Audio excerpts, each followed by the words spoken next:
Time for the faith walk of the day. Now, we all know this story, the story of Moses and the children of Israel. And, he told Pharaoh to let my people go. And,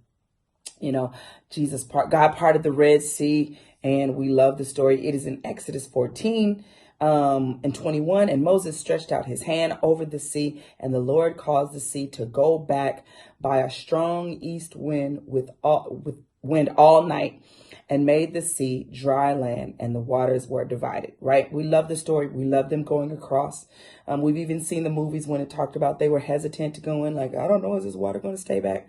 But I think one thing that we don't pay attention to is how many times Moses had to go back and say, let my people go. I want you to think about that and think about the things that you need to happen in your life when the enemy is constant. And sometimes you question your own power and you question your own ability to really rebuke the enemy and get the devil out of your life. And sometimes you can't just pray one time. Sometimes you have to pray. You know why? Because when Satan was cast out of heaven, he was sent to this earth. This earth was his. We were told to take dominion. And if we don't learn to take dominion, and we don't learn to rebuke the enemy, and we don't learn to push in prayer, and we don't learn to persevere in prayer, and we don't learn to declare the word of God, even when we're praying, yes, you will be defeated. And yes, the enemy will overtake you, because we've got to understand our power. A lot of times we're going, God, do such and such, and he can, but he works through people.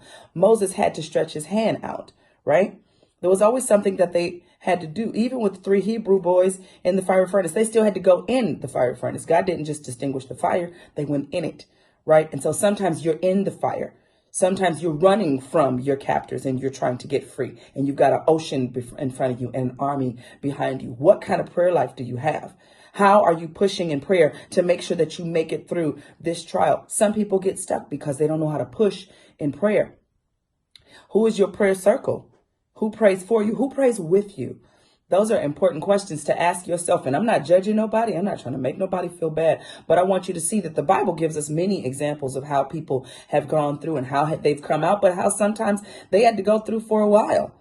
And there was something that God was teaching them about themselves in the process. There was something that they were learning in the process. And so we can't be babies as Christians, and we can't cry and fall apart the moment we have a problem. And you can't walk away from God. You can't walk away from your commitments the moment you have one problem. That's not real life, right? And so, yes, there are evil people in this world that do evil things, right? God didn't make us robots. He didn't make you serve him, and he didn't make that evil person serve him either.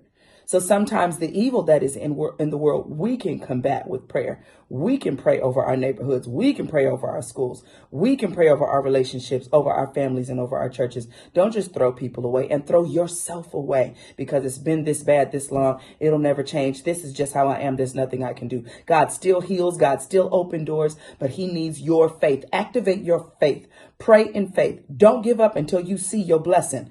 Don't give up until you see God do what he said he would do in your life.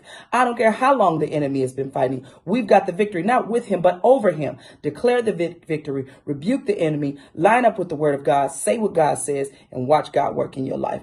That is my faith walk for today.